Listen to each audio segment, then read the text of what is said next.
Emergenza profughi, la chiamata a rispondere, convocati dal prefetto i primi 5 sindaci del Vicentino dopo le polemiche della scorsa settimana sulla gestione dei profughi, quando alcuni di loro si erano visti recapitare migranti sotto i rispettivi comuni. Il primo di una serie di vertici, alla base la richiesta di prendere visione e collaborare alla rete CAS in linea con il principio di accoglienza diffusa per piccoli gruppi ed esplicitare gli spazi a disposizione dei territori per far fronte ai nuovi arrivi.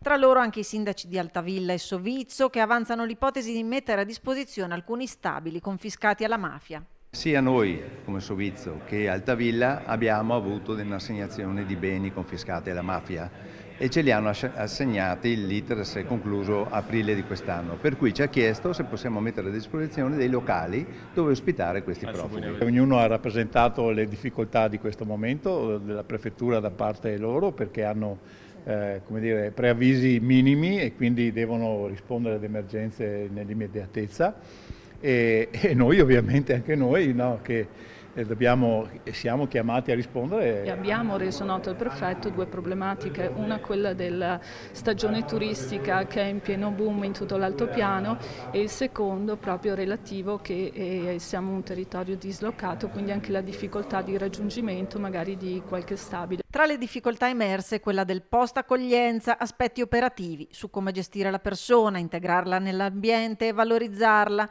tra loro i sindaci dell'Alto Vicentino che fanno rete per gestire il problema in termini sovracomunali. L'Alto Vicentino si è sentito anche in questo caso di organizzarsi, ma organizzarsi, ripeto, non con la logica di ognuno fa per sé, mors tua vita mea, ma cercare di lavorare in maniera sovracomunale. Ma i primi cittadini hanno anche chiesto strumenti più agevoli e che il sistema sia rivisto alla base per evitare di agire in un'emergenza che è ormai consolidata. Mi spaventa il fatto che è un problema che tutti sappiamo che c'è, ne arrivano 20 in media al giorno per la provincia di Vicenza e a fronte di questo però a livello politico generale non c'è un piano.